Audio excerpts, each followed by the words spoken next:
We'll have our second speaker, who is an associate professor of emergency medicine and critical care. He's the vice dean of hospital affairs and general director of King Fahd Hospital in the university, and he's a consultant emergency medicine and critical care, Dr. Shahrani, Dr. Mohammed Shahrani. Now, Dr. Aisha was talking about we can't save everyone, and she was advising people to die in this hall, which I don't take it for granted, but it looks like Muhammad will take us to another paradigm where he says that stop doing resuscitation to some people, isn't it? So the floor is yours. Assalamu alaikum. Thank you, Mr. Chairman. I'd like to welcome you again to SASM 2020, and I wish you to enjoy the hall conference. So as Dr. Ahmed just mentioned, I need to switch the gear now from after Dr. Aisha talk about CPR and how effective we should be doing resuscitation in the emergency department. And I think now we need to think the other way around, that sometimes we have to think differently. So nothing to disclose. And actually another title for this lecture, because it's quite depressing, and one of my friends today, he said, I will not attend your talk because this is very depressing, and I will go to Wonder Woman. I might find something more exciting. So now we'll talk about hope and reality. We are a physician created to give hope to our patients, to their families. When we encounter those patients, our main aim is to help them and to save them, and to send them home in a good health. However, we have to be realistic sometimes, and I can tell you it's a we're doing sometimes things that we should not be doing and during the lecture, and mainly because I'm wearing 4 hats: hat of emergency physician, hat of an ICU physician, hat of administrator, and also as a family member with an incident I will mention later in this lecture, make me feel differently and think differently whenever I see patient need resuscitation. So please allow me to start with this exercise, and I need you to bear with me. So if we tell that we have 100 patients with atrial fibrillation, and if I tell you with no anticoagulation, those 100, we will have 12 with strokes, they will have stroke, and 2 serious GI bleeding. With anticoagulants, we'll have only 4 strokes and 4 major bleeds. So 8 fewer strokes and 2 extra major bleeds. Who among us, with hands up, who will accept giving anticoagulant here and accepting the 4 major bleeds? Most of the whole here. So if I said 6 major bleeds, so 8 fewer strokes, and there is another like 4 extra bleeds. Again, 6 extra bleeds. Again, 8 extra bleeds. So people are still. When I said 10 extra bleeds, not very little hands. So this exact exercise was done and included patients and physicians. And quite interestingly that they found, look at that, so the red color is the patient wishes, and the blue is the physician. And imagine 50% of those patients, almost 35, they are okay to accept up to 22 extra bleeds. And why is that? Because they don't want to live disabled, they don't want to live dependent on somebody else to feed them, to clean them. They want to avoid all the stroke, devastating complication. So this is how patients think. And because of this, we need to think that our patients, they don't accept to be vegetative in the ICU because we just want to bring their pulse back. So again, it's all about expectation. And here is not only the physician expectation, the patient expectation, also the physician's expectation. Actually, studies and evidence showed that we are bad at prognostication, telling how much those patients will make it. And this is a very good question to ask yourself. And we have to know that patients have different values, beliefs, and goals when it comes to life and death. Very quite interesting old study published in New England Journal of Medicine in 1996.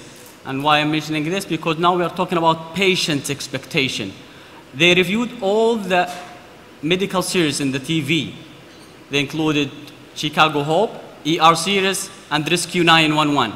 And they looked at how many cardiac arrest episodes in those series, and they found almost 60 occurrences of CPR. And imagine what, how much, or they have out of hospital discharge. I mean, this is their primary outcome in the TV. So they found that almost 65% of them, they have good outcome, they discharge home. And they found during the study that this was reflected on patients and families' expectation of CPR. So you have to be careful when you talk to people what CPR is. Dr. Aisha just told us about CPR outcome, and we are talking here in the country, she gave us a number of 5% only. And those guys are talking about 67% good outcome to go home. If I give this scenario, encountering this patient today in the emergency department, 70-year-old male presented cough, fever, shortness of breath. He's hypotensive and hypoxic, 100% oxygen.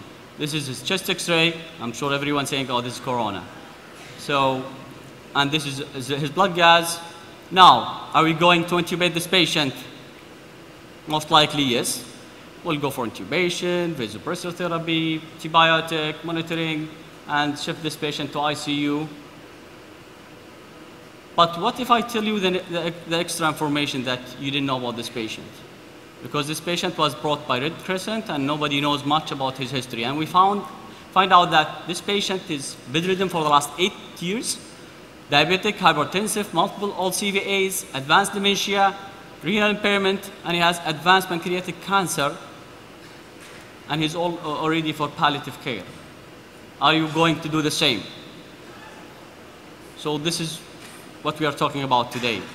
Patients are different, and not always everything, or not always resuscitation is the way to go.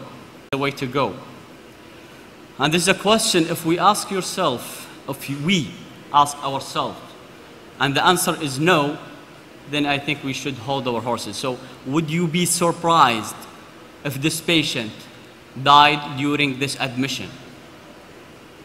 So if the answer is no, I think this is the time you should think differently.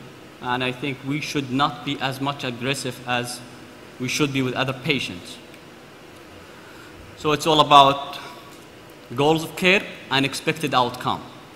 You should review this with the patient, with the family, with the primary physicians to know where are we going.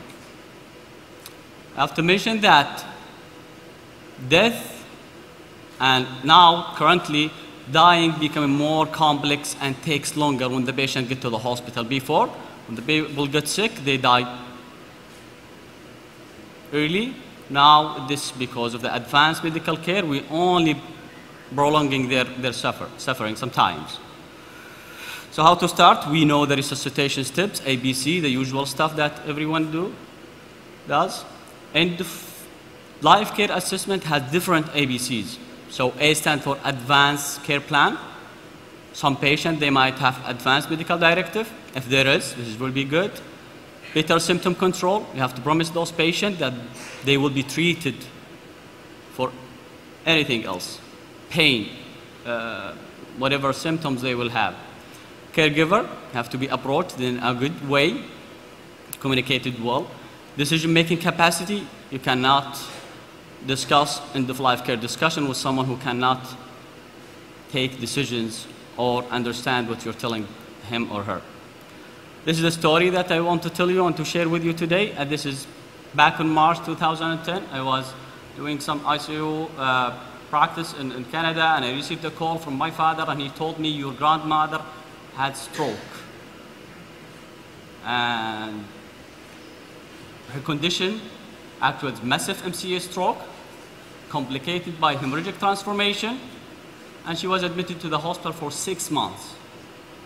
It was very devastating sequences. She was completely healthy, 2 weeks before, she was in Umrah, she was walking by herself, she was doing tawaf, and she was a very strong woman. She never allows to push her in a wheelchair, and eventually she ended up like this. And she spent 6 months in the hospital, and 5 years at home.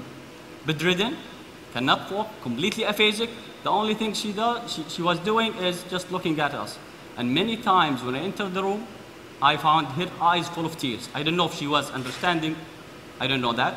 But that was a family hat that I wear at that time. It was very devastating looking at her and seeing this. Especially that I know her very well. She was praying all the time. When I got older, don't make me worthless. And كانت تدعي بالعربي تقول الله يرخصني إذا كبرت. SubhanAllah. And she gets stroke and she ended up like this. She's been 5 years at home. This is her medical history. And one day she developed severe GI bleeding and rushed to the hospital, and all resuscitation was done. And at that time, I realized when you have to take decision yes or no. And it was tough. So the message today, I'm not going to tell you it's easy. It's not easy, actually. So approach, we have to make time for the family, make space, turn off everything can interrupt, find out what the patient knows or the family knows about their loved one condition, listen carefully, and discover the patient goals. You have to give those promises. You have to promise for good medical care. You have to promise for no overwhelming symptoms. You have to promise continuity of coordination and comprehensive care. You have to promise no surprises. You have to promise all the wishes will be respected, and you have to promise to make the best of every day. How do we perform currently? So this is a question that, are we doing a good job? No, yes. So we run a questionnaire. This is a regional survey, not unpublished data. Saudi, Bahrain, and UAE. Dr. Aisha participated with us from Emirates, and this is partial data, actually, is not the full data. This is the instrument that we used. Basically, we check the perception of physician about DNR, do not resuscitate orders. Surprisingly, so almost all specialty, but there is 30% ER physician, ICUs, internal medicine, all the specialties. So look at this question. So this is their experience. Most of them spent more than 5 years. When we ask them, are you familiar with DNR? There's almost 6% they never heard about it, which is surprising. This is another interesting question. How many times have you discussed a DNR status with a patient or families? Almost 55% never. How frequent do you initiate the DNR? And this is the question that emergency physicians should initiate or not. I believe yes. And imagine 75%, they said rare. Who should initiate it? Most of those physicians, they think primary physician should be the one. Some of them, they think ICU physician. 17% only think that ER physician should do this, which I disagree with that. What is the reason? The possible barriers? Most of them, they think lack of patient and family understanding is the main reason. They are afraid of encountering the family and telling them this bad news. So this is enough reason. Just to let you know that we are doing something that goes with our religion. So there is a fatwa, and الفتوى تقول إذا وصل المريض المستشفى ومتوفي حاجة لاستعمال الإنعاش لا حاجة لاستعمال الإنعاش. ثانيا إذا كانت حالة المريض غير صالحة للإنعاش بتقرير 3 أطباء من المختصين الثقات فلا حاجة أيضا لاستعمال جهاز الإنعاش. طبعا يتكلمون هنا على CPR. إذا كان مرض المريض مستعصيا غير قابل للعلاج وإن الموت محقق بشهادة 3 من الأطباء المختصين الثقات فلا حاجة أيضا لاستعمال جهاز الإنعاش. Sorry for those English speakers, so we'll translate later on. هذه بقية الفتوى. Just to reassure you that we are not doing something against our beliefs. So we have always to notice that not resuscitate does not mean don't treat. And my last slide, I don't know, sorry. Go back to take-home message. So my take-home message is sometimes less are more. So we should not be all the time doing everything that we shouldn't be doing. Patients think differently, so we have to understand how they think about themselves, their conditions. No need for more vegetative patients in our hospitals. We are not really helping them to allow them to spend 6 months, 1 year in the ICU or on the floor. Do not resuscitate does not mean don't treat. And thank you.